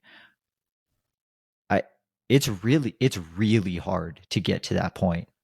And stay there for an extended period of time. Like, you know, tons of people practice meditating. They're like, oh yeah, it took me a year to get to the point where I can sit still for 20 minutes and actually like meditate and be present and not let my mind wander. Courtney's doing this for 15 and a half hours at Western States. That's amazing. And I would love to know if that's something that she was always good at. And like, that's why she's figured out she's really good at running ultras, or it's something that she's practiced and gotten better at. And if so, how? And that's not a training question at all. Like that has nothing to do with the numbers. That's just a simple, like going back to like what Tom Evans said too, like the mind game and practicing the mind game as or more important than the actual physical part of the training. That reminds me, by the way, anytime either Brett or I poses a question in this episode, feel free to follow up with answers in the comments section on social media, YouTube, Instagram, etc. We'd love to keep the conversation going.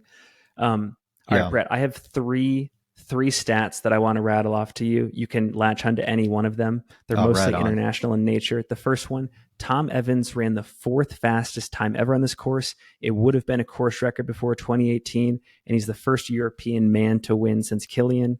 That's the first international stat.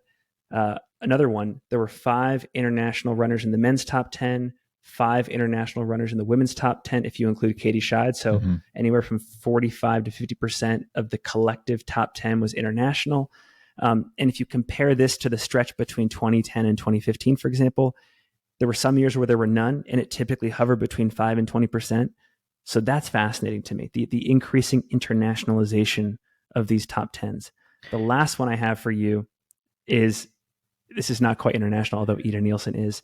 She missed the 40 plus course record by 2 minutes. Ragnar Debatz ran 17:41 in 2021. Ida ran 17:43 yesterday, or a couple of days ago. Just missed it. So I just threw a lot at you, but wow. Any of that interesting? One, I didn't know what the 40 plus course record was. Two, I am floored that it was faster than what Ida ran. That's amazing, because this was like the fastest top 10 on the women's side of all time. Yep. And Ida's really good at running. So to have missed it is like, I figured that was like a gimme putt, naively, just looking back at it. So that's amazing. I feel like Ida probably didn't care about that stat at all. Ida seemed like the type of competitor that's like, oh, I'll just win the race. Like, that's fine. International podium or international top 10s. The golden ticket World Series is working. Yep. It's working. Like, where the golden tickets and where athletes are coming from around the world, like, then going in and getting in the top 10, it's clearly working. It's making a more international field. It's raising the overall level of competition.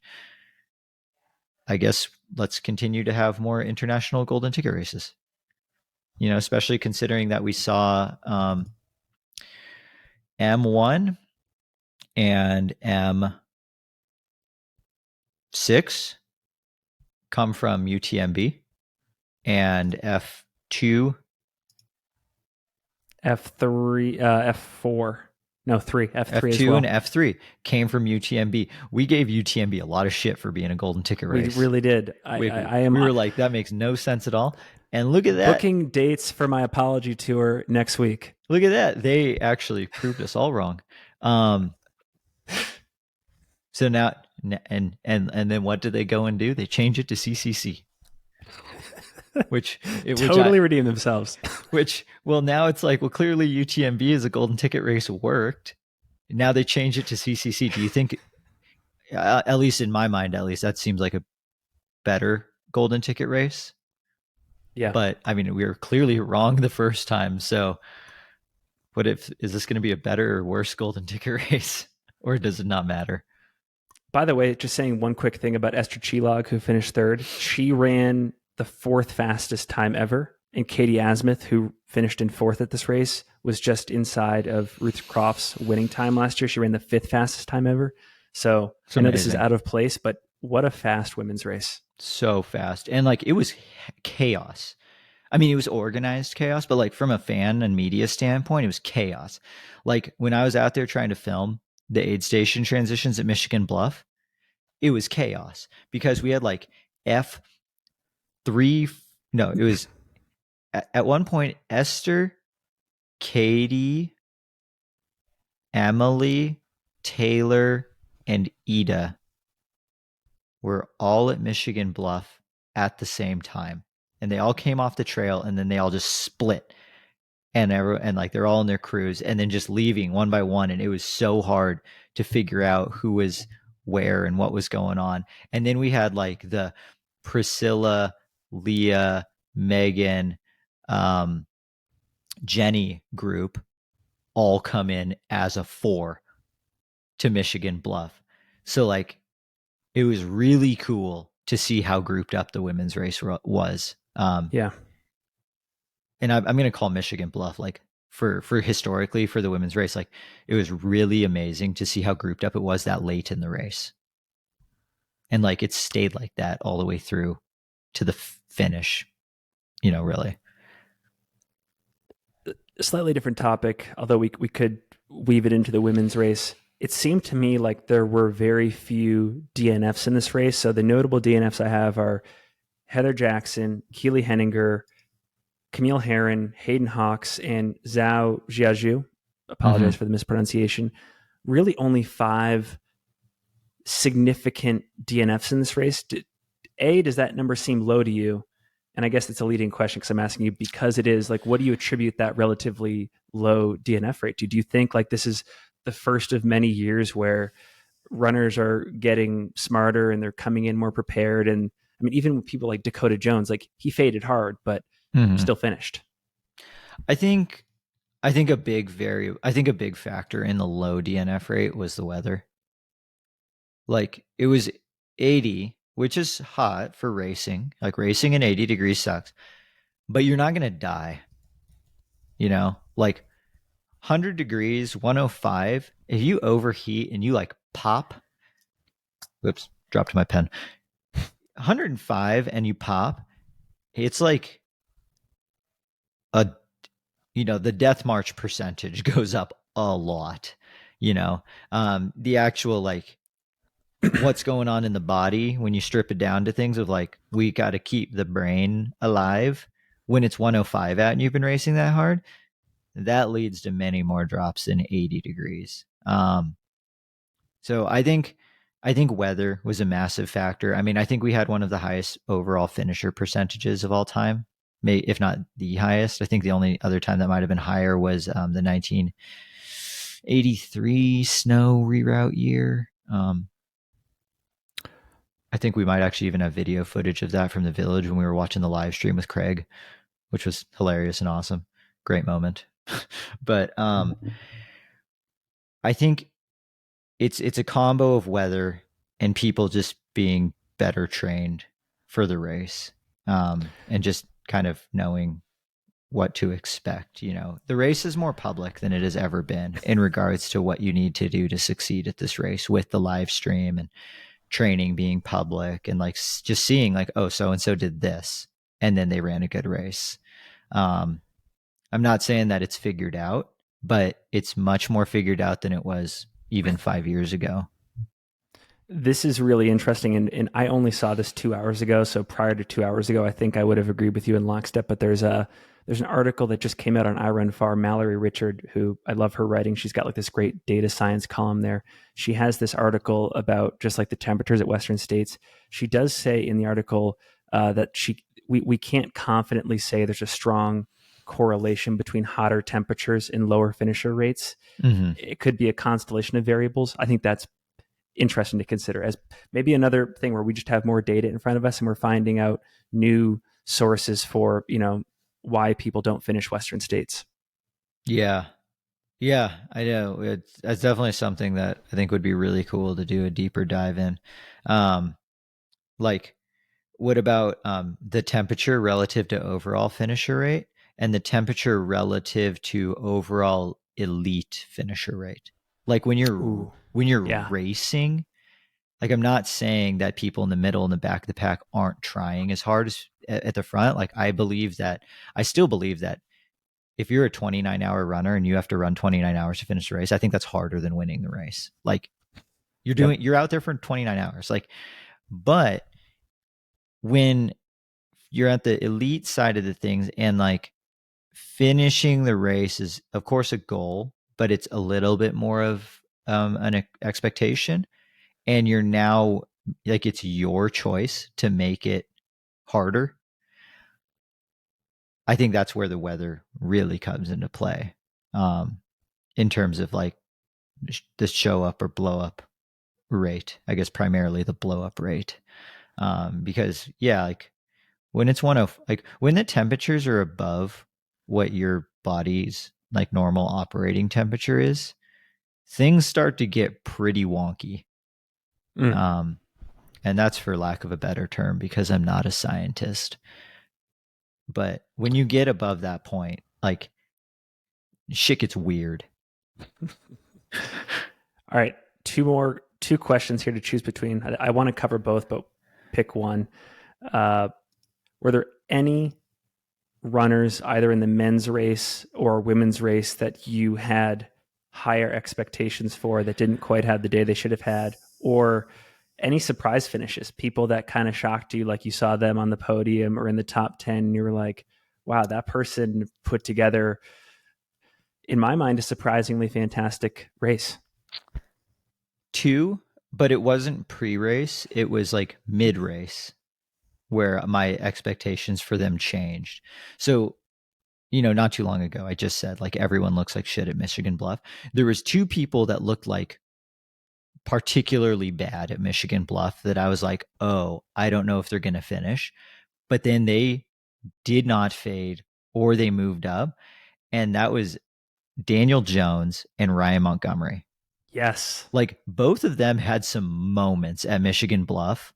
Yep. And it was like, I don't know. And then I got like text updates at Forest Hill because I was like, how do these people look? And they're like, they look great. And I was like, what happened? Like, how is that possible? Like, Dan Jones came into Michigan Bluff, rounded the corner, and like had his pack off and was like ready to sit down. His crew was like, no, we're like 100 meters up. And he was just like, oh, like wanted to sit down so bad right there. Crew didn't let him sit down. They put an ice bandana on him. They let him do his thing. He changed his shoes, and he like so badly wanted to take like 2 minutes. And they were like, nope, we checked all our boxes from the crew list. Time for you to leave. And he was just like, you could tell he was like, my knees hurt. Like he was in a bad space, but they just pushed him on out of there. And that was probably the tough love that he needed to get any of those negative thoughts out of his head. So that worked for him. Ryan Montgomery did the exact opposite, and it worked for him. He came into Michigan Bluff in a pretty bad place, sits down, changes shoes, changes socks. There's 85 hands in there just switching out all the things. And he had the confidence to say, crew, pause. I need a minute. Like everyone stopped, backed off, and he just sat there, took a breather for like, I'm sure it felt like eternity. It must have been 10 seconds where he just like closed his eyes, took a couple deep breaths, and was like, okay, let's go. And I loved that. Like the fact that he had the confidence to tell his crew, like, wait, just let me chill for 1 sec. Like, I promise I'm making the right decision. That takes so much confidence to be able to do that. And I think for both of them, that was a pivotal turning point in keeping their days going. And they ended up finishing 5th and 7th. Ryan was mine too. You stated it way better than I ever could, even going into the details of like the pause. Like that was incredible theatrics. We got to clip that or something. Yeah, he was sitting in 10th place there at Michigan Bluff. And I will be honest, in that moment, if I was a betting man, I thought Ryan was going to DNF. And I actually talked with Ryan on the phone last night just about just separate topics. And I was like, Ryan, I have to admit, I had doubts about how your race was going to go, and you just demonstrated incredible resolve and toughness out there, not just to maintain your position, but to actually gain 2 or 3 places by the track. Yeah. So hell yeah to Ryan. On the women's side, I literally all of them looked amazing at Michigan Bluff. Yeah. Like they were in full race mode, just quickly in and out. Like I didn't see like an ounce of like fear or like weakness or fading in like any of them. I'm going through it and I'm just kind of running through their pit stops in my mind right now. And they all looked fantastic at Michigan Bluff. So like, on the ladies' side, I mean, Leah was telling us all week, she was like, watch out for Esther Chilog. She did. Leah was totally right. Leah wasn't on our preview show. I understand why, but like off the record, she was like, look out for Esther. She looked incredible at training camp. Her training's been super good. She's so dialed. Esther's going to finish a lot higher than people think. And she finished higher than I predicted. And like absolutely raged the second half of the race, which like people perhaps wouldn't have said that was like in her wheelhouse to run super fast over the more runnable parts because she got her golden ticket at UTMB. But Esther full on crushed that thing. Amen to that. Agreed. I'll offer a couple people that I was somewhat surprised didn't have better days. The first one is Mathieu Blanchard, simply because, he's done a lot of stuff in the last year that indicates to me anytime he's on a start line, he belongs in the win and or podium conversation, and believe he finished 6th or 7th on the day and was never really in it. So I wonder if there was anything behind the scenes going on there, or just it it wasn't his day that went on. That was the first one. Um, Arlen Glick was another one for me. I did get a Mhm. lot of hate pre-race for not putting him in my top 10, and it lo and behold, it didn't happen. I never root against people. I'm actually, I'm a big Arlen fan. We had him in the studio. I am a huge Arlen fan. I love that he's a 100-mile specialist. I love that he's dedicated to the sport. Love his Mm. work ethic. Very curious to know, like, was he putting some brakes on at some point in the race to be ready for Hard Rock? I just pulled up his Strava, and 3 days after the race, he ran 8 miles at 6:54 pace. Like, Dude, it is so hard to get the most out of yourself on a day when you have something else on the calendar.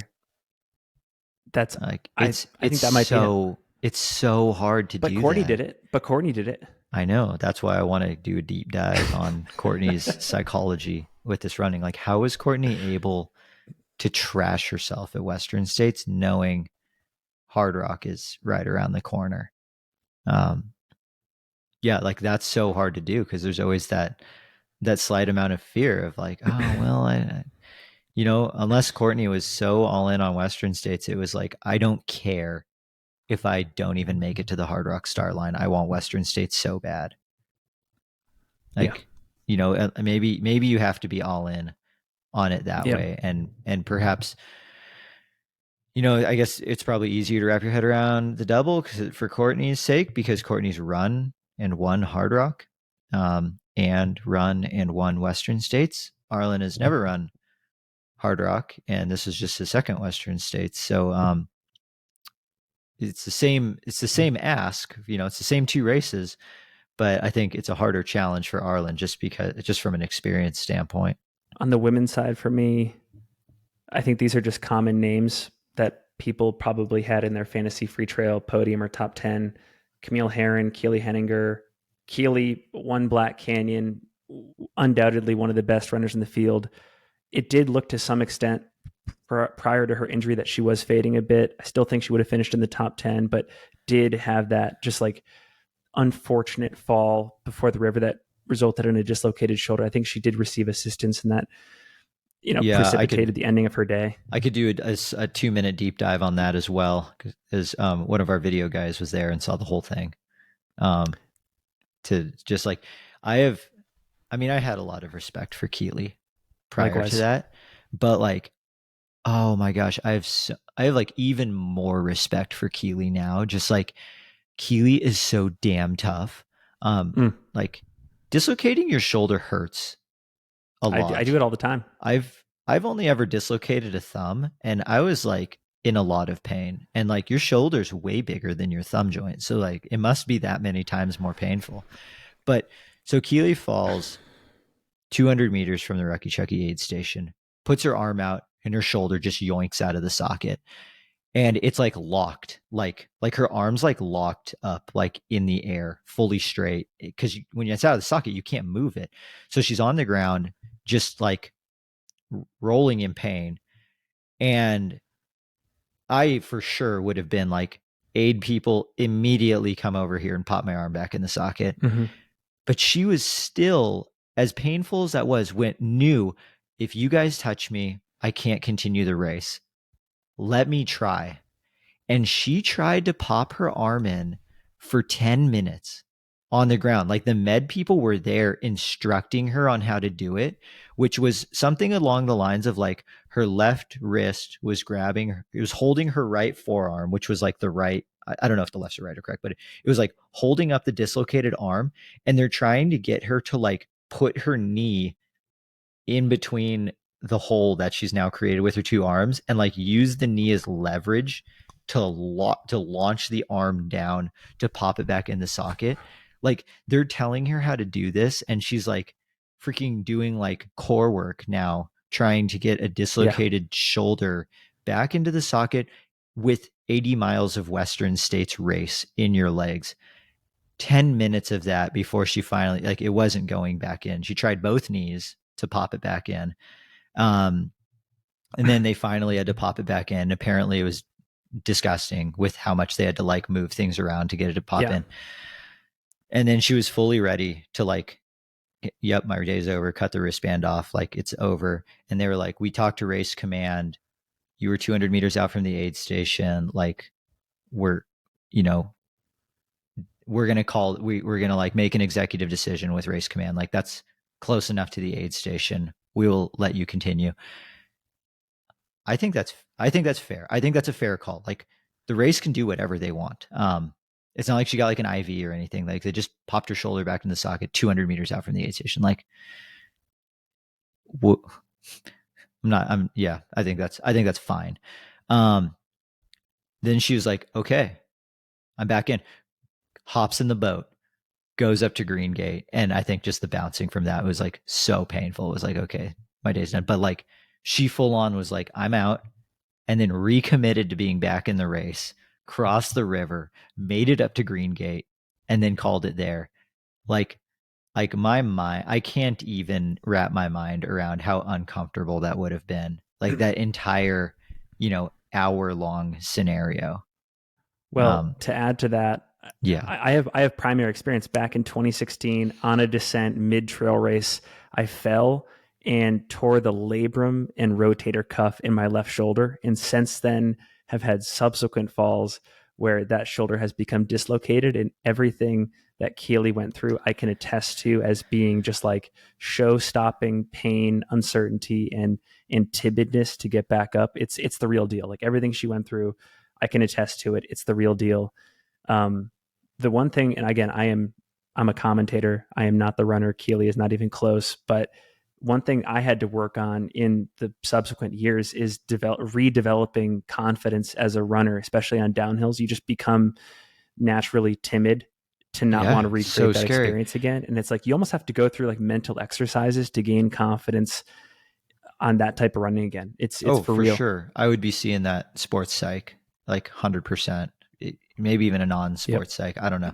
But, yeah, it would be, because what are you going to do? Not put your arm out when you fall? Like, I think that consequence of that's arguably worse. So then it's like, what do you do? But yeah, so yeah, I just wanted to give a shout out to Keely there, because that was like one of the toughest moments I've seen in like sport. But yeah, I mean, yeah, kind of like overall though, like what you had said was like pretty consistent day across the fields in terms of just very like consistent. And it was competitive. Like this was a day of racing. This was not a day of time trialing. Maybe the only exception to that might be Courtney Dauwalter, of like Courtney was just doing Courtney things, which we've said before. But like everyone else was just full on competing. And I was so honored to be up there to witness it. Like what a privilege. I've got 3 more disconnected stats to give you before I ask you some miscellaneous questions. Number 1, Katie Scheid runs the second fastest time ever, kind of plays second fiddle similar to Jared Hazen in 2019. I am so impressed that she was able to maintain and go under course record pace on her own island. I know I've used the term island incorrectly in previous episodes, but I'm just going to reinvest in the island analogy. But for a debut Western States, Western States, that's super impressive. Jared's, when he ran 14:24, not a debut. That was like his third or fourth Western States. So, and this was not Courtney's first Western States. This was her third Western States. Exactly. So Katie's probably got some more time to chop off this course if she chooses. Will she be back to do so? Yep. Will she be back to win? And then 2 more stats. They're both related. Tyler Green, second, fourth, second in the last 3 years at this race. Only male to finish in the top 10 each of the last 3 years. Emily Hawgood, 7th, 5th, 5th, and Katie Asmuth, 5th, 9th, 4th. Similar to Tyler, the only 2 women, I think, to finish in the top 10 each of the last 3 years. 2 of those 3 years being, I think, the 2 fastest women's races on record. So very impressive. So Tyler was in the top 5 3 years in a row. Yes, in addition to being in the top 10, the top 5 each of the last 3 years. When was the last? So the last person to do that was Jim Walmsley. Yeah. Prior to that,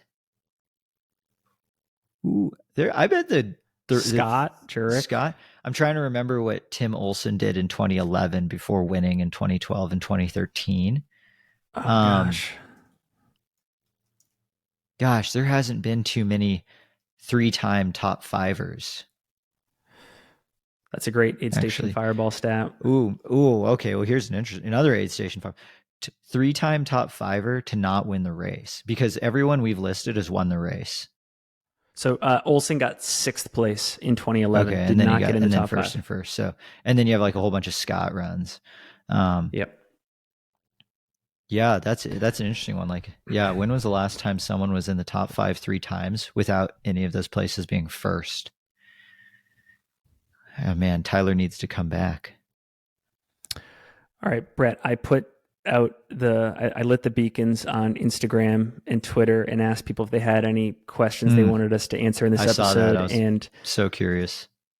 The first one, and I'll preface this by saying it is undoubtedly the case that people carry cell phones with them and will stop and make calls as needed, especially if they are running this race, not in a competitive fashion. But this person wants to know, when will racing with an earpiece to be in contact with a crew from start to finish in constant communication be a thing, like in the Tour de France, like in NASCAR? How far away are we from that moment? Yeah, team radios. I mean, even just to remove that one step, like just being tuned into the live stream. Now that would being tuned into the live stream, I think would actually be too distracting if I'm like thinking about racing. I would want my own independent radio. Kevin Goldberg does it. He's the only one. He's the only one who can successfully tune into the live stream and have a good race. I would get way too distracted. I'd be way too tempted to just stop and like start chatting in the chat. Yeah, I mean, I definitely see benefits if like you're racing and I, as your crew, am able to tell you exactly the gaps and how people are looking and like remind you as we're coming into the aid station. Like, because like when you're a couple minutes out from the aid station, you should be going through your checklist of like, when I get into the aid station, I want to do this, this, this, this, and this. You ultimately always forget something. But if I could be telling you, all right, Finn, when you come into the aid station, when you come into Michigan Bluff, round the corner and keep running 100 meters, we're going to be on your left. And when you get there, there's going to be a chair. We will take your shoes off. We will take your socks off. We will have spares for you. So-and-so is going to have the ice bandana. The ultimate X factor would be is if you could press a button and talk back and be like, I need this, this, this, and this. Because I think in the tour, they can communicate 2 ways with their manager. Yep. That would be hugely advantageous. It's just a matter of like getting that technology small enough to the point where you don't break it with all this water into it doesn't suck to carry because of all the bouncing. Next question. What are your thoughts on Aravaipa's policy change, paying for golden tickets at Javelina and Black Canyon? What's your instant reaction there? This was did they announce breaking news maybe a week ago? Yeah, maybe like a week ago. So they are going to pay for the entries for those who get golden tickets? They will cover the entries. So at Black Canyon, I believe that'll be 6 tickets because 3 on the women's side, 3 on the men's side, and then 4 tickets at Javelina. So, I mean, 10, on ultrasound, I'm guessing. Yeah, so it'll be close to $5,000. They're fronting $5,000 for Western States in entry fees. Probably more. It could even be a little bit more. I love that. I think that's great. I think it should be. I think you should get your entry paid for if you get a golden ticket. It's so damn hard to get a golden ticket. To take it once, like I would love for any sponsors out there, if Tom Evans wins a golden ticket, well, I guess he's already in it. If someone wins a golden ticket at Black Canyon, Aravaipa fronts the $450 race entry. Because I bet it's not so much Western States saying we will comp the entry. I bet it's Aravaipa writing a check for $450 to Western States. Here's my call out to the sponsor, to anyone who's sponsored who gets a golden ticket. That $450, I want those sponsors to match that and donate it to the Western States Foundation. Because Aravaipa is putting up $450. If like Lululemon has an athlete or Adidas has an athlete that comes into the race, like, their brand was already prepared to pay $450 for the race. Like, it's probably not coming out of that athlete's pocket. Why don't they just take that $450 and throw it towards the race anyways? Like, I think that would just be a nice thing to do from a brand that has a lot of money. We've talked about this a lot on like the theoretical golden ticket race opportunities. Like if you're unsponsored, your race entry is $40. If you're sponsored, your race entry is $4,000. I think it's awesome that Aravaipa is going to do that, and like I think that's going to make the races more competitive. Like, do you think that would influence someone to come and do the race if they could potentially save upwards of $500 on this race entry? Totally. And from a branding standpoint, either deliberately or subliminally, I think the impact they are going to have in the professional part of the sport, in addition to everything they're doing in other parts of the sport, is they're saying, pro athletes, you are welcome. Like, you are welcome here. Come here. We will celebrate you. We will facilitate your career. We will develop your career. We'll give you a platform. We will make it easier to be a professional athlete in this sport. They are making very significant, clear moves in many different areas of their business to do that. And there's a reason why 2 of the, whatever it is, 5 or 6 golden ticket races are Aravaipa races. They do a great job at this. Yeah, 100%. And, pro ultra runners don't make that much money. No. As pro ultra runners. Like, that's why we're still like, we're still splitting hairs in regards to like, are they a full-time pro? Are they a full-time pro? Like, are they a member of the Gold Digger Track Club? Like, that makes them a full-time pro? Exactly. Yeah. So then it's like, we can't just assume that all the pros that show up to Black Canyon, like, have like, if they have a $5,000 travel budget and they have to pay, well, it's not even a travel budget, just like everything else budget, and they have to spend $500 to like just enter the race. Like, they've wasted 10% of that budget just to enter the race. Like, come on, brands, we can do better than that.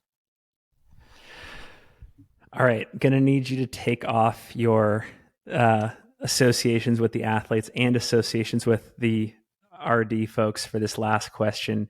Should, and if yes, when will we see prize money at the Western States 100? Never. Okay. How about should? What's the answer to the should? I don't think we should. It's a nonprofit. Okay. I don't think Western States, that's not the race. I think there's lots of other races that should have prize money. Like, I think UTMB should have a shit ton of prize money. The way Western States is founded and is grown and the way it exists, like, it's a non-profit race. It's like not for profit. So I don't see why. I don't think that's like one of the few races that I don't believe needs to have prize money ever.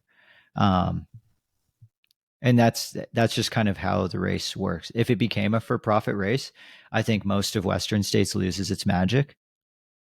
Just, getting to learn, like, getting to talk to Craig and like seeing the race, like, this is kind of the first time that we got to see the race from like a media standpoint. And like, we got to see a lot more behind the scenes sort of things than what the average fan gets to see. And that was very special. That was super cool. And it's like very much volunteer run, and like, they're there because they love to do it. And with 300 people in the race, there's no amount of entry fee that you can charge that runs a profit. Like, everyone would have to pay like $10,000 to do the race. And then what are we going to do? Just change the name to Leadville? Like, no. I think the Leadville entry is kind of expensive, but I'm just making that up. So I just don't think the way that the money flow comes through Western States, it's set up as a nonprofit that also just happened to be super competitive, and like, sponsors will pay out bonuses. And like, someone like Anthony, who didn't get any money from this race, it's going to up his stock. So when he does get a contract, he's a loss leader for future revenue. He's going to get a contract, but like, this 3rd place unsponsored is going to net him an amount of money over the course of the next 3 years. All right, this has been an awesome conversation. We've covered incredible ground. We have about 7 minutes left, only because, shout out Redefined Physio, I'm going to go do a strength training session with the legendary Jimmy Picard here in Salt Lake City. Get those hips strong. Let's maybe riff for like, and I'll offer my own perspective too, but maybe riff for like 2 or 3 minutes on our pre-race coverage and our race coverage, maybe specifically honing in on what you thought went well, favorite moments and what you think we should look to improve on for next year and just future races. One, it was like one of the most fun weeks ever. Like the people that were there with us all week, like one, we couldn't have done it without them. But two, like it was just a good group. Like everyone just got along so well. And like it was a full on like startup, Silicon Valley incubator vibes. We're like, in the living room every evening. Aviato. There's like 6 people just on their computers, just like pumping away. It's like you're like, Brett, can you rip the MP3 file and send it to me? And I'm like, on it, send it over. And Finn's over here in the corner, like, welcome back or welcome to the Singletrack podcast. And then like Ethan's over there with his giant desktop, just churning out reels. Like it was amazing. Like it was so cohesively like organized chaos. And it was awesome because we didn't know what to expect day one when we walked into the place. We were like, how do we build the studio? Do we have enough internet to go live? Where do we do this? Like we figured out so much stuff over the course of the week. And those are all things that we now have figured out for next year. Like we now have a really good template to start with some things, even for like a lot of our content that, I think to the consumer came out very fast and we had a lot. But I know like even going into next year with some of the templates that now exist for a lot of spots and even things that we talked about over the course of the race of like, oh, okay, we did 1 through 10. We were trying to do 1 through 10 through the whole day, but like actually after Michigan Bluff, we should switch to 5. And then like by the Pointed Rocks, we should switch to 3. And then like that allows for more frequent content pieces. Like, okay, we have the templates to get those and like we can plug and play a little bit more.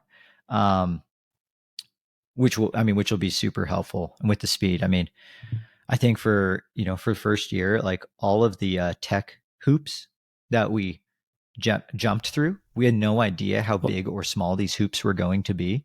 Large credit to you there. I mean, they weren't our Starlinks, and we like taught a Starlink class on Friday. And like, I actually wrote this down in my notes.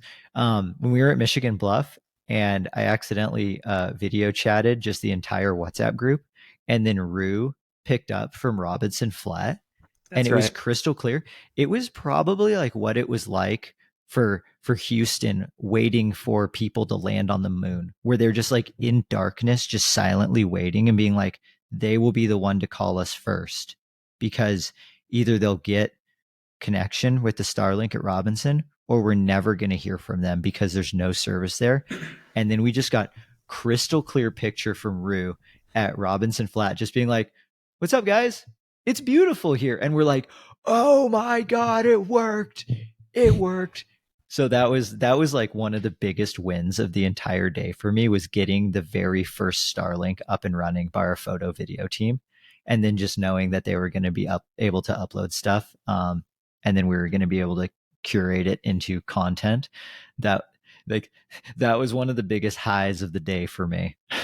Echoing in agreement everything you said.